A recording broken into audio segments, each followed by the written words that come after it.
എല്ലാവർക്കും നമസ്കാരം. നമസ്കാരം. ഇന്ന് ഏറ്റവും പ്രധാനപ്പെട്ട ഒരു വിഭവമാണ് കാളനാണ്. കുറുക്ക് കാളൻ. കുറുക്ക് കാളനല്ലേ? അതെ, വെറും കാളനല്ല, കുറുക്ക് കാളൻ. ആദ്യം കുറച്ച് വെള്ളം തിളക്കട്ടെ. ഒരു 1/2 കിലോന് മേളില് ചേന എടുത്തിട്ടുണ്ട്. അതിങ്ങനെ ചെത്തി ഇങ്ങനെ ഇടണം, അരിഞ്ഞിടരുത്. ഇങ്ങനെ ഇട്ടാലേ വേവുള്ളൂ എന്നാണ് കാരണന്മാർ പറയുക. ചേനയാണ് കൂടുതൽ വേണ്ട, കായ കുറവേ പാടുള്ളൂ. അപ്പോൾ ആക്ച്വലി ശരിക്കും ഇതിൻ്റെ പകുതി കായേ ഇതിൽ ആവശ്യമുള്ളൂ. പക്ഷേ ഞാനത് മുഴുവനും ഇടുകയാണ്. നേരത്തെ അരിഞ്ഞതല്ലേ? ആ ചേനയാ. ചേന ഫുള്ള് ഞാൻ അരിഞ്ഞാണേ.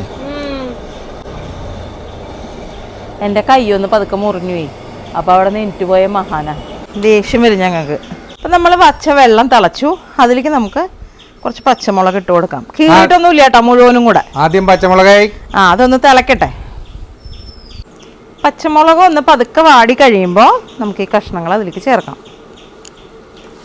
ചേനയും കായയും ഒരിത്തിരി ചെനച്ചു തുടങ്ങിയ കായ ചേർക്കുകയാണെങ്കിൽ നല്ലതാണ്. പക്ഷെ ഇത് പച്ചക്കായാണ് കേട്ടോ. ഇന്നലെ വാട്സപ്പിൽ ചോദിച്ചുള്ളൂ ഒരു മോള്, ചേച്ചി കുറുക്ക് കാളൻ ഉണ്ടാക്കണമെന്ന് കാണിക്കണേ. അപ്പം ഞാൻ പറഞ്ഞു നാളത്തെ വീഡിയോ അതാണെന്ന്. ഞാൻ ആക്ച്വലി ഇന്ന് കുറുക്ക് കാളൻ ചെയ്യാനല്ല ഇരുന്നത്.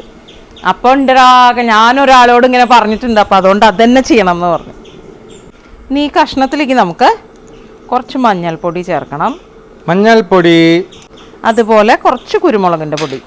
ഇതിൻ്റെ എരിവ് എന്ന് പറയണത് കുരുമുളകാണ്. മുളക് പൊടി കളറിന് വേണമെങ്കിൽ ഒരല്പം ചേർക്കാം എന്നുള്ളതേ ഉള്ളൂ. കുരുമുളകിൻ്റെയാണ് സ്വാദ് വരിക.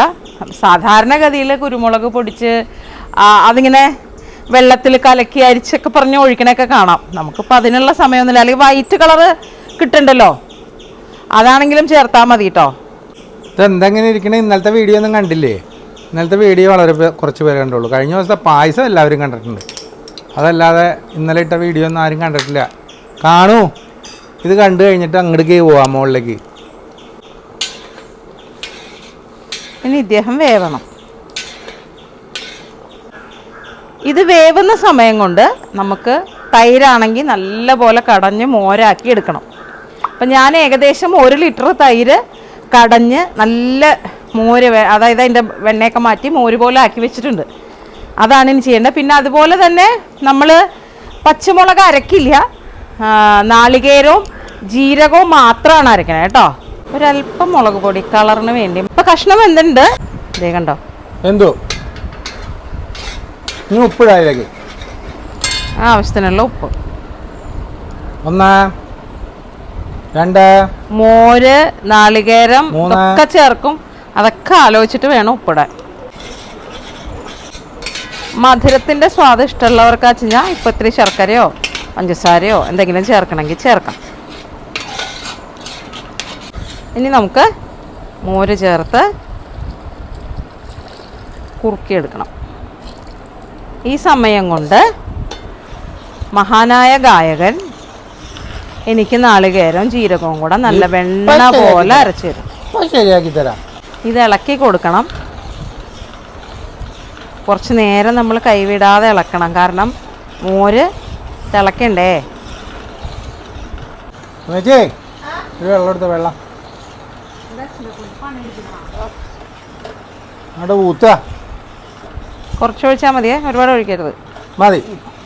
ആ ജീരകം, നാളികേരം, അതിൻ്റെ കൂടെ ജീരകം ഇടാം.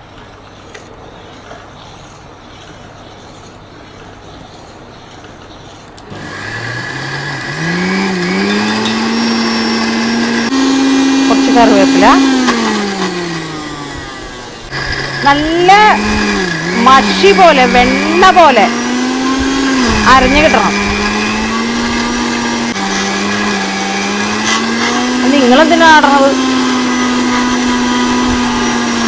തുടക്കത്തിൽ കൈവിടാണ്ട് ഇളക്കിയാലേ ഇതുപോലെ തള വരും, അല്ലെങ്കിൽ മോര് പിരിയാൻ സാധ്യതയുണ്ട്. അപ്പോൾ തുടക്കം കുറച്ച് നേരം നമ്മൾ കൈവിടാണ്ട് ഇളക്കി കഴിയുമ്പോൾ പത വരാണ്ട് ഇതുപോലെ തിള വരണം. അപ്പോൾ കറക്റ്റായി. ഞാനത് അന്നേരത്ത് പറയാണ്ടിരുന്നത്, ചില കാര്യങ്ങൾ നമ്മൾ പറയുമ്പോൾ ചിലപ്പോൾ ഓപ്പോസിറ്റ് ഭവിക്കും. അതുകൊണ്ടാണ് അന്നേരത്ത് അത് പറയാണ്ടിരുന്നത്. കാളൻ എറിഞ്ഞാൽ ചുമരിലിങ്ങനെ പറ്റി പിടിച്ചിരിക്കണം, ഒഴുകി പോരരുതെന്നാണ് കാരണവന്മാർ പറയുക. ആ തെറിച്ചു ആയിട്ടുണ്ട്. നമുക്ക് നാളികേരം അരച്ചത് ചേർക്കാം. നാളികേരവും ജീരകവും കൂടെ. വേറെ ഒന്നും എൻ്റെ പൊന്നേ, സ്വന്തമായിട്ട് അരച്ചെന്നൊക്കെ പറയണമെങ്കിൽ കല്ലിൽ അരക്കണം.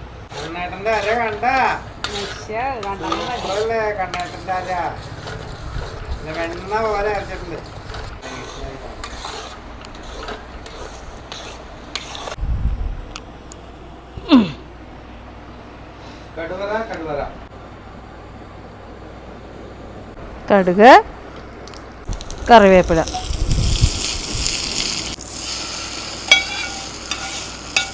തീ ഓഫ് ചെയ്തു. പാത്രത്തിൻ്റെ ഉള്ള ഒരു ചൂട് മതി.